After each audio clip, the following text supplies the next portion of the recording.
The morning I signed the papers that ended my marriage, a stranger in a $5,000 suit knelt down in the courthouse hallway, opened a small velvet box, and asked me to marry him, and it would take me another hour to learn that he was the husband of the very woman my husband had left me for.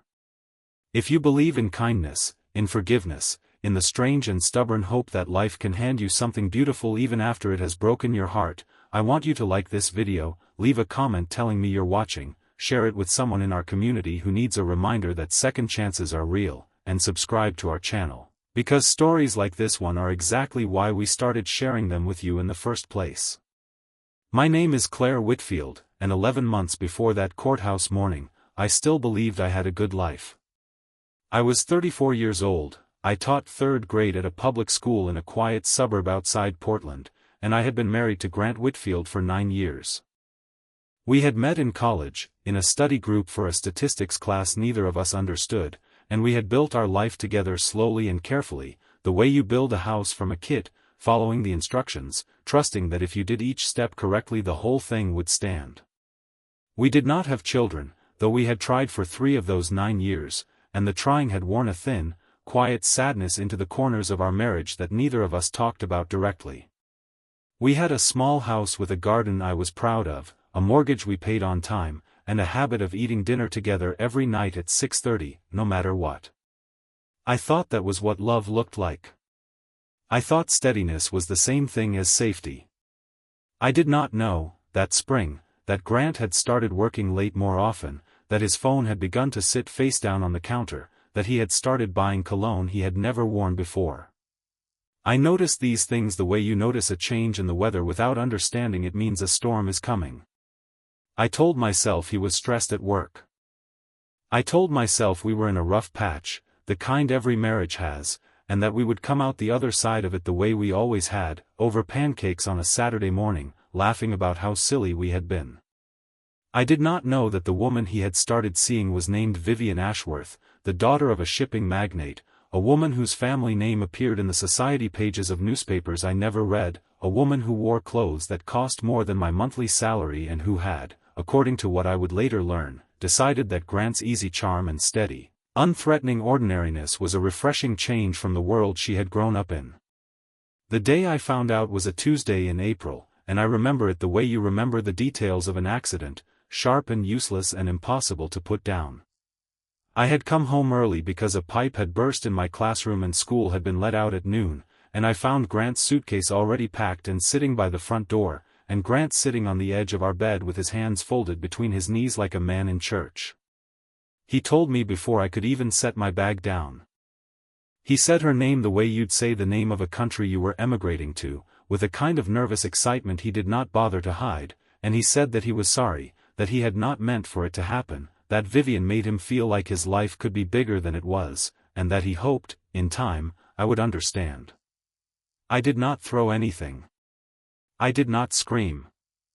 I stood in the doorway of the bedroom we had shared for 9 years and I felt the floor of my life simply give way beneath me, silently, the way ice gives way on a lake, no crack you hear until you are already in the water. The months that followed were the hardest of my life, and I will not pretend otherwise, because I think pretending does no favors to anyone else going through the same thing. I cried in my car in the school parking lot before I could make myself walk inside and be cheerful for 8-year-olds who needed me to be steady. I lay awake at night reading and rereading the same paragraph of a book, unable to hold a single sentence in my mind. I lost 11 pounds without trying, and my sister Margaret drove up from Sacramento for a week just to sit with me and make sure I ate actual meals instead of crackers standing over the sink. Grant moved out within 2 weeks, into an apartment that I would later learn Vivian had quietly paid for, and the divorce proceedings began with the strange, bureaucratic coldness that seems designed to make the end of love feel like the closing of a business account. There were emails from lawyers. There were forms. There was a mediator with a soft voice and a box of tissues placed a little too deliberately on the table between us. What made it worse, if worse was even possible, was that people in town began to talk. Grant and Vivian did not hide their relationship, if anything, they seemed to want to be seen, dining at the nicest restaurant in the city, Vivian's photograph turning up in a charity gala right up with Grant's arm around her waist, the caption referring to him as her companion, as though 9 years of marriage to me had simply been a rough draft he was allowed to discard. I heard, secondhand, through a coworker who meant well but delivered the news like a blow, that Grant had told people Vivian made him feel like he was finally living instead of merely maintaining. That word, maintaining, sat inside my chest like a stone for weeks. I thought about our 9 years, the mortgage payments, the dinners at 6:30, the quiet grief we had carried together over the children we never had, and I wondered if all of it had truly felt like maintenance to him, like upkeep on a house he had grown tired of living in.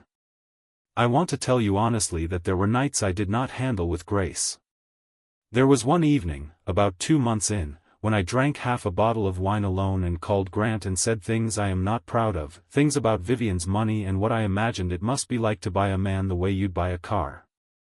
He did not defend himself. He simply said, quietly, that he understood I was hurting, and hung up, and I sat on my kitchen floor afterward feeling smaller than I had ever felt in my life. It is easy, when someone hurts you, to let the hurt turn into something ugly, something that makes you into a person you do not recognize. I do not think I am a bitter person by nature, but grief tried very hard to make me one, and I want anyone listening to this who is in the middle of their own version of that grief to know that the ugly nights do not disqualify you from the graceful mornings that come after. They are simply part of the road. It was my sister, in the end, who pulled me back toward myself. Margaret was the kind of person who believed fiercely in structure as a form of love, and she built me a routine the way another person might build a raft. She insisted I keep teaching, because the children needed me and because, she said, needing to be needed was sometimes the only rope you had to hold onto in a flood. She insisted I keep walking every morning before school, rain or shine, because movement, she said, keeps grief from calcifying into something permanent. She insisted I keep my garden, even when I told her I didn't have the heart for it, and one Saturday in May she simply showed up with gloves and a bag of bulbs and made me kneel in the dirt beside her for 2 hours, and by the end of it I had cried twice and laughed once, and the laugh, small as it was, felt like the first real thing I had felt in weeks. Slowly, unglamorously, the way healing actually happens rather than the way it is shown in movies, I began to come back to myself. I did not become a different woman overnight, transformed by heartbreak into someone harder or wiser or more glamorous. I simply, day by day, remembered how to be Claire Whitfield without the word wife attached to my name. I began to notice things again, the particular gold of the late afternoon light through my classroom windows, the smell of coffee in the morning, the sound of my own laughter, which had gone quiet for a while and slowly found its way back. I started running instead of walking. I repainted the guest bedroom a soft green because I had always wanted to and Grant had always said no. I took myself to dinner alone one Friday night, at a small Italian place downtown, and sat at the bar and ordered a glass of wine and a plate of pasta and felt, for the first time in months, something close to peace, sitting with myself instead of dreading myself. There was a woman at that restaurant, a stranger, who struck up a conversation with me while we were both waiting on our checks. She was older, maybe 60, with silver hair cut close to her jaw and a kind, direct way of looking at you. She asked me, out of nowhere, whether I was doing all right, because she said I had the look of someone carrying something heavy. I don't know why I told her the truth, maybe because she was a stranger, and strangers sometimes make the best confessors, since there is no history to protect and no future to manage. I told her about Grant, about Vivian, about the divorce that was moving slowly toward its final date. She listened without interrupting, and when I finished, she told me something I have carried with me ever since. She said that the people who leave us are not always villains, and the people who stay are not always saints, and that the real work of healing is not deciding who was right, but deciding who you want to become next. Then she paid for my wine, over my protests, wished me well, and walked out into the evening, and I never saw her again, but I think about her often. By the time August arrived, the divorce had been proceeding for months, delayed twice by paperwork issues and once, absurdly, by Grant's lawyer requesting a continuance because Vivian's family was hosting an event Grant did not want to miss. I remember feeling, at that particular delay, a flash of the old anger, that even the ending of our marriage had to bend around Vivian's calendar, but I let it pass through me instead of settling in, the way Margaret had taught me to do with the walking and the garden and the slow, patient work of getting up every single day and choosing to keep going. The final court date was set for a Thursday in late September, a bright, cool morning with a sky so blue it looked freshly painted, and I remember thinking, as I dressed for it, that it felt strange to put on a gray blazer and low heels for the ending of something that had once felt like the whole of my future. I arrived at the courthouse early, because I have always been the kind of person who arrives early, even for things I dread. The building was a squat, official structure downtown, all marble floors and fluorescent light, and I sat on a wooden bench in the hallway outside the courtroom with my hands folded in my lap, watching other people's lives dissolve and reform around me in the same hallway, a young couple arguing in hushed, furious whispers near the water fountain, an older man sitting alone with his head in his hands, a woman about my age actually laughing, on the phone with someone, and I wondered what her story was, whether her laughter meant relief or simply the particular resilience of the human heart. Grant arrived 20 minutes later with his lawyer, and I felt my stomach tighten at the sight of him, not with longing exactly, but with the strange vertigo of seeing someone who used to be the center of your whole life reduced, suddenly, to a man in a hallway checking his watch. Vivian was not there. I remember being surprised by that, and then not surprised at all, because women like Vivian, I had come to understand, did not attend the unglamorous administrative endings of other people's marriages. That was not her role in this story. Her role, as far as I understood it, was to exist somewhere else entirely, golden and untouchable, waiting for Grant to finish the paperwork of leaving me so he could begin the paperwork of belonging to her.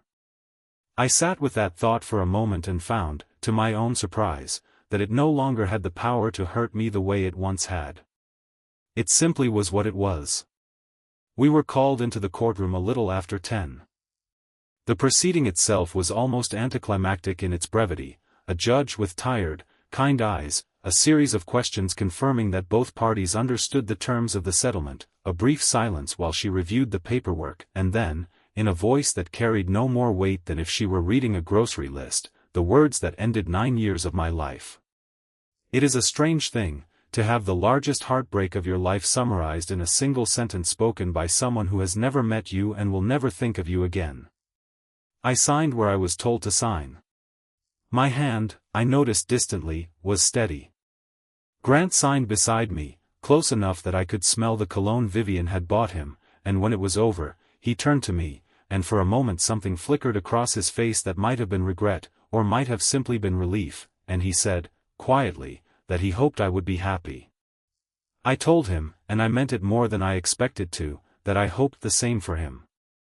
Then he was gone, out through the courtroom doors, back to the life he had chosen, and I was left standing in the hallway outside, alone, holding a folder of papers that made official what I had already known in my body for months.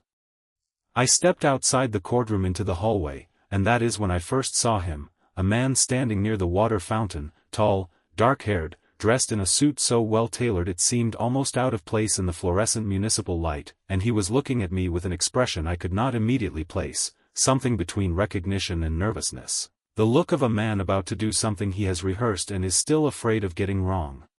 I assumed, at first, that he was simply another person waiting for another courtroom, another stranger in another hallway of dissolving lives, and I moved to walk past him toward the exit. But he said my name, Claire, and something in the way he said it, careful and deliberate, like he had practiced it, made me stop. I did not know him. I was certain of that.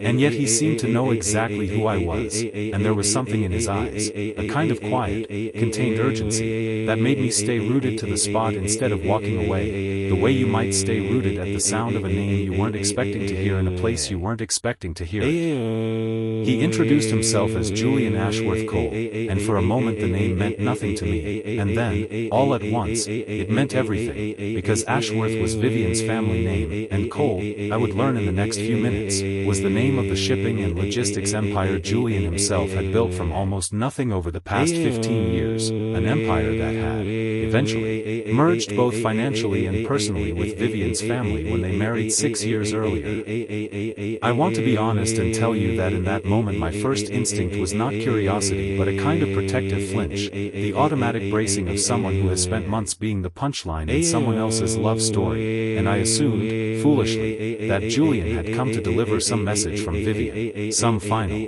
unnecessary flourish of cruelty disguised as courtesy. But he must have seen that flinch on my face, because he lifted both hands slightly, a gesture of harmlessness, and said that he understood this was strange, that he understood he was a stranger to me, and that he was not there on Vivian's behalf at all. He said, in fact, that he and Vivian had separated 8 months earlier, quietly, before the affair with Grant had even truly begun, and that their own divorce, unlike mine, had been dragged out for over a year by lawyers and public relations teams determined to protect the Ashworth family name from scandal, which was, he said with a tired, humorless half-smile, the real reason Vivian's romance with Grant had stayed so carefully out of the papers where their marriage was concerned, because, officially, on paper, in the eyes of the family's lawyers, Julian and Vivian were still husband and wife until every last document was finalized, a finalization that, as it happened, had occurred only 3 days earlier. I stood there in that hallway absorbing this information the way you absorb news of an earthquake in a country you've never visited, real,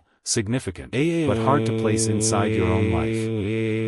Julian explained, in a voice that grew steadier as he spoke, that he had learned of Vivian's relationship with Grant nearly a year ago, that it had, in fact, been the final blow in a marriage that had been quietly dying for years under the weight of two people who had married more for the merging of two family empires than for love, and that in the strange, small-world way that wealthy circles sometimes operate, his lawyers had crossed paths with information about the parallel divorce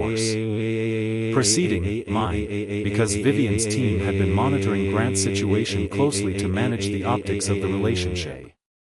Julian said that somewhere in the process of reviewing those documents, he had come across my name, and later, almost by accident, a photograph of me from years earlier at a school fundraiser that had been included in some background material, and something about my face, he said. And here he seemed genuinely embarrassed, a billionaire stammering in a courthouse hallway, had stayed with him in a way he could not entirely explain.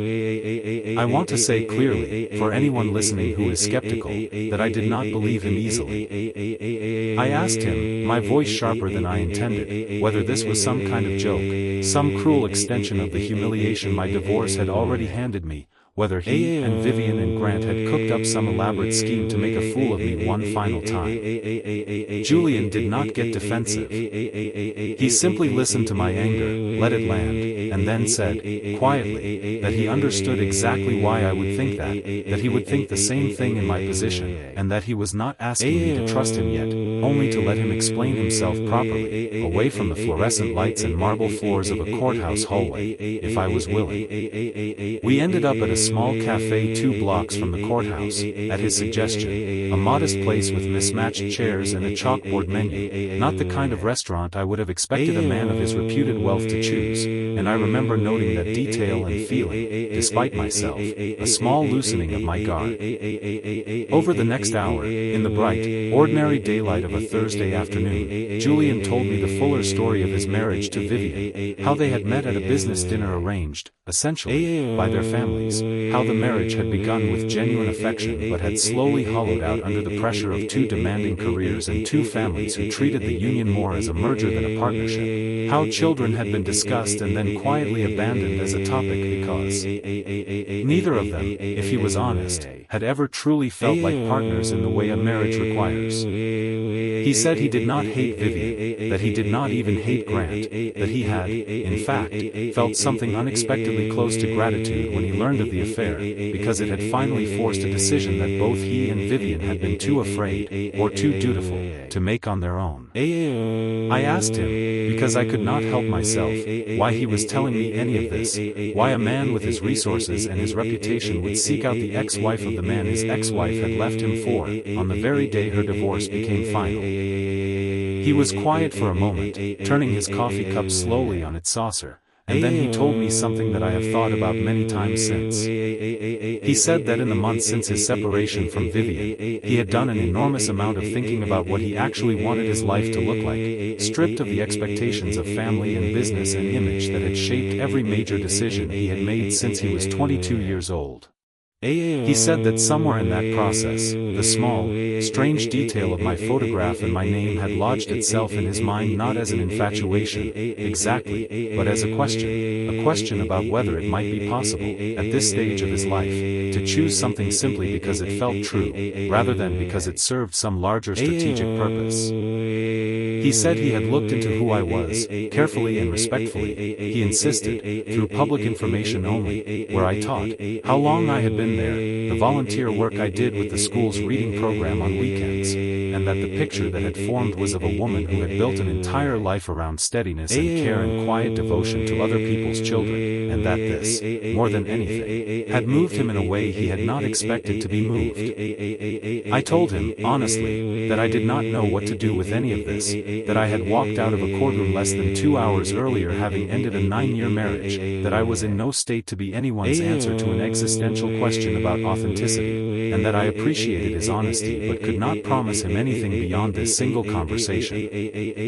Julian nodded, unoffended, and said that he understood completely, that he had not come to the courthouse that day expecting anything beyond the chance to introduce himself and tell me the truth, because he had decided, in the wake of his own divorce, that he wanted to live the rest of his life operating from honesty rather than calculation, even when honesty was awkward, even when it risked rejection.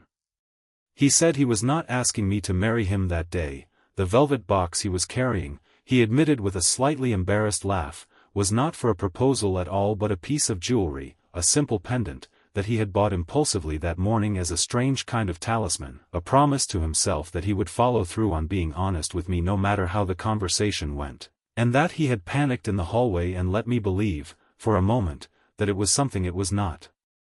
I want to pause here and say something to whoever is watching this, because I think it matters more than the rest of the story. In the version of this tale that gets told and retold, the dramatic version, the billionaire kneels in the hallway with a diamond ring and sweeps the wronged wife off into a golden new life before the ink on her divorce papers is even dry. That is not what happened to me, and I am glad it is not what happened, because I do not think I would have trusted it if it had. What actually happened was smaller and slower and, I think, far more meaningful. A man who had also been hurt, also been humbled, also been forced to rebuild his understanding of what he wanted from his one life, sat across a cafe table from me in the plain light of an ordinary Thursday and simply told me the truth, without asking me for anything in return except the chance to be honest. We did not become a couple that day. I want to be clear about that, because I think it would cheapen everything that came after if I let you believe otherwise. I gave Julian my number, cautiously, and told him I needed time to finish grieving the marriage I had just legally ended, time to understand who I was becoming outside of being someone's wife, time to make sure that whatever came next in my life was chosen by me, deliberately, and not simply the next chapter that happened to me. Julian did not push. He texted occasionally over the following weeks, small, undemanding messages, an article about a book he thought I might like, a photograph of a dog he'd seen on a walk that made him laugh, a simple question about how my week was going, and slowly, over the course of that autumn, a friendship began to grow between us, patient and unhurried, built on the kind of honesty that neither of us had fully had in our previous marriages. I continued teaching through that fall, and my classroom became, in its own way, part of my healing. There was a boy in my class that year, a quiet child named Theo who had recently lost his father, and I found myself, in the weeks after my own divorce, more attuned than I might otherwise have been to the particular way grief shows up in small people, the sudden tears at unexpected moments, the need to be near an adult who felt safe, the slow, halting process of learning to laugh again without guilt. I spent extra time with Theo that fall, not because I saw myself in him exactly, but because I understood, freshly and painfully, what it felt like to have the ground of your life shift beneath you without warning, and by December, when Theo drew a picture of his family that included, without prompting, a small figure labeled Mrs. Whitfield standing just outside the family circle but clearly, deliberately, included, I cried in the school bathroom during my lunch break, not from sadness this time, but from something that felt very close to gratitude.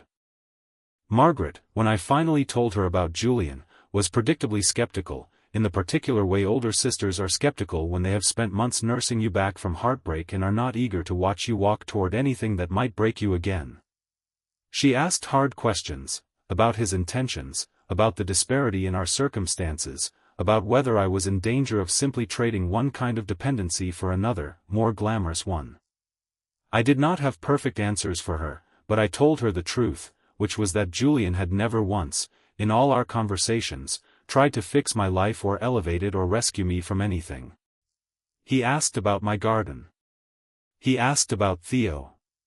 He asked, once, with genuine curiosity, what made a good third-grade lesson plan, and listened to my answer for 20 minutes as though it were the most interesting subject in the world. He did not offer me his money or his houses or his name. He offered me, consistently, over months, his attention and his honesty, which turned out to be worth far more to me than anything else he could have given. By the following spring, nearly a full year after the day my divorce became final, Julian and I had become, quietly and without fanfare, something like a couple, though neither of us rushed to put a label on it. We spent our time in unremarkable ways, walking through the botanical garden near my house on Saturday mornings, cooking dinner together in my small kitchen while he, to my great amusement, revealed himself to be nearly hopeless at chopping vegetables, sitting on my back porch grading spelling tests while he read reports from his company on his laptop beside me, each of us present in the other's ordinary life rather than performing some elevated version of romance for an audience. I met his sister, a warm, sharp-witted woman named Delphine who ran a nonprofit focused on maritime conservation and who told me, on our second meeting, that she had not seen her brother laugh so easily in years, not since before the pressures of the family business and the slow erosion of his marriage had worn the lightness out of him.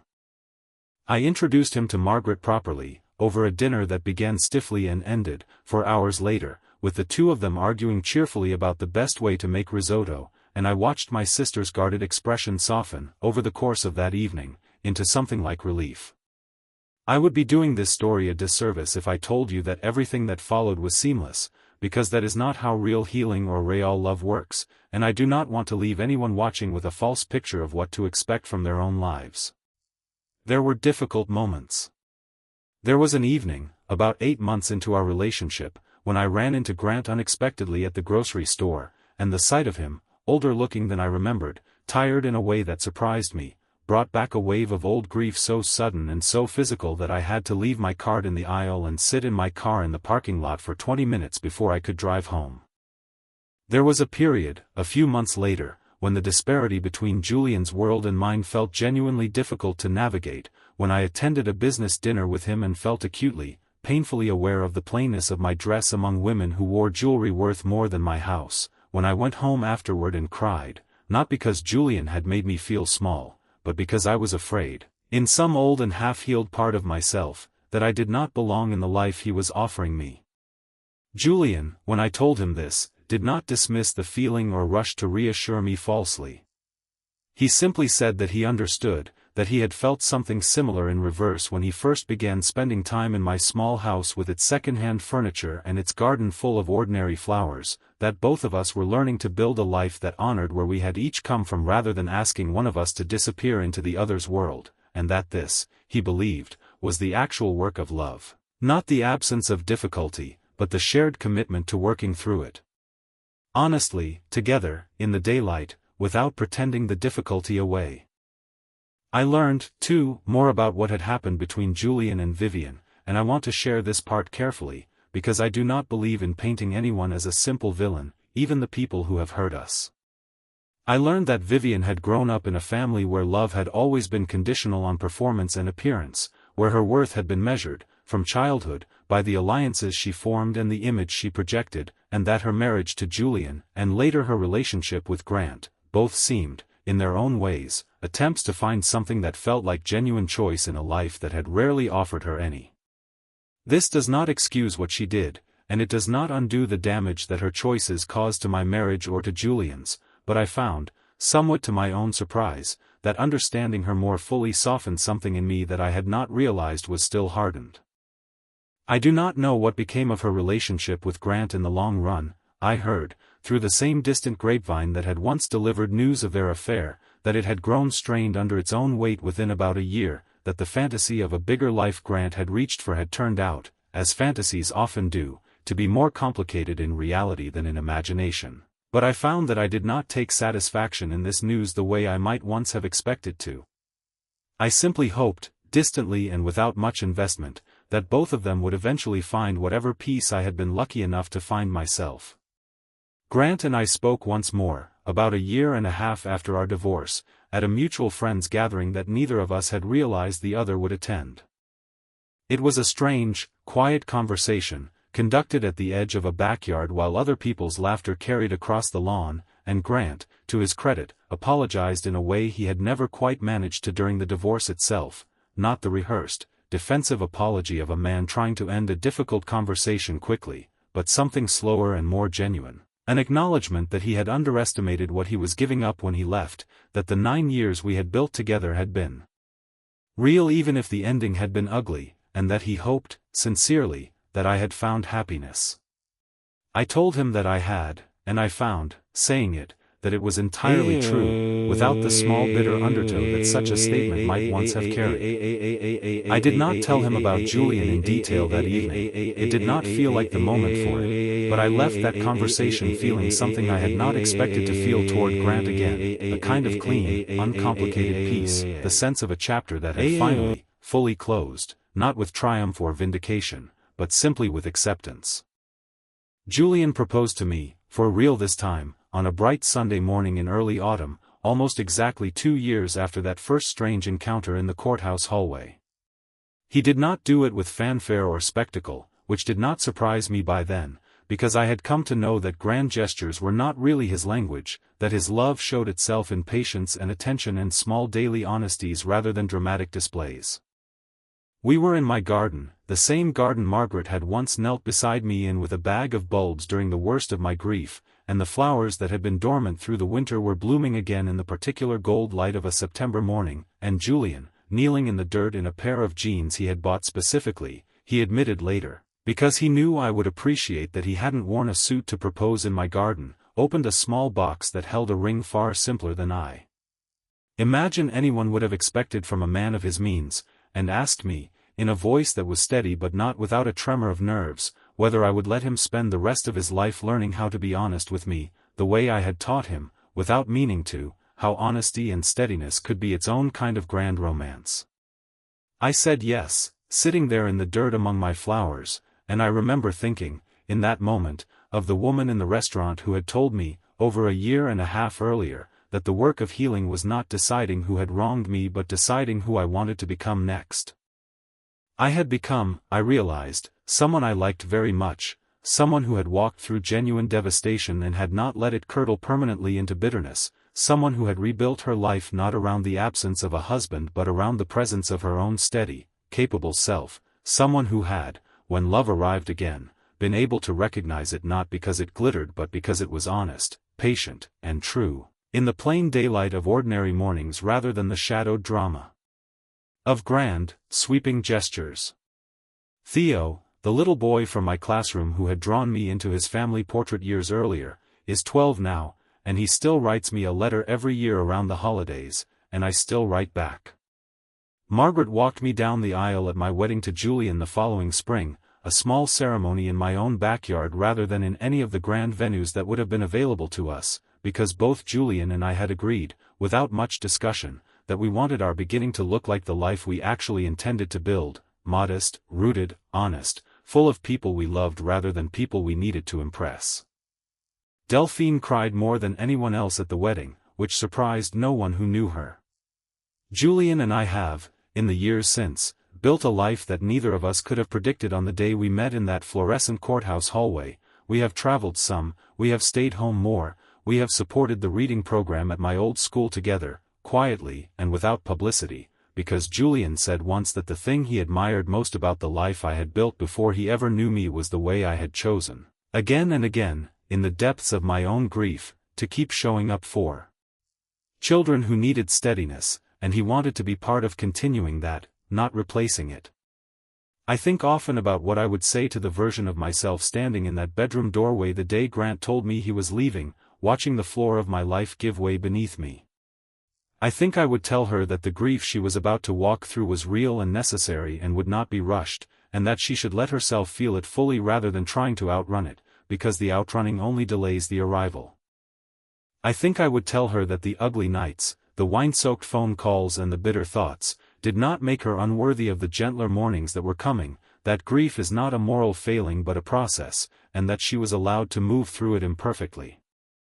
I think I would tell her, most of all, that the ending of one story is never proof that a better one isn't waiting, quietly, patiently, sometimes in the most unexpected hallway of the most unremarkable Thursday, for the version of her that would eventually, slowly, faithfully, come out the other side.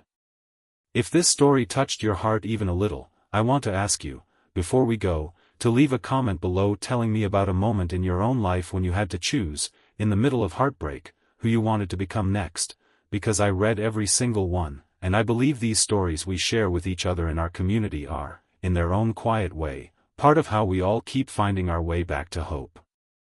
If you believe, like I do, that kindness outlasts cruelty, that forgiveness is possible even when it feels impossible, and that second chances are real and worth waiting for, please like this video, share it with someone in your life who needs to hear today that their story is not over, and subscribe to our channel so you never miss another one of these journeys we get to take together. Thank you for sitting with me through this one. Our family here is grateful for every single one of you, and I hope, wherever you are in your own story today, that you find your way, in time, to your own quiet garden, your own honest Sunday morning, your own second chance at the kind of steady, ordinary, extraordinary love that makes the whole hard road worth it.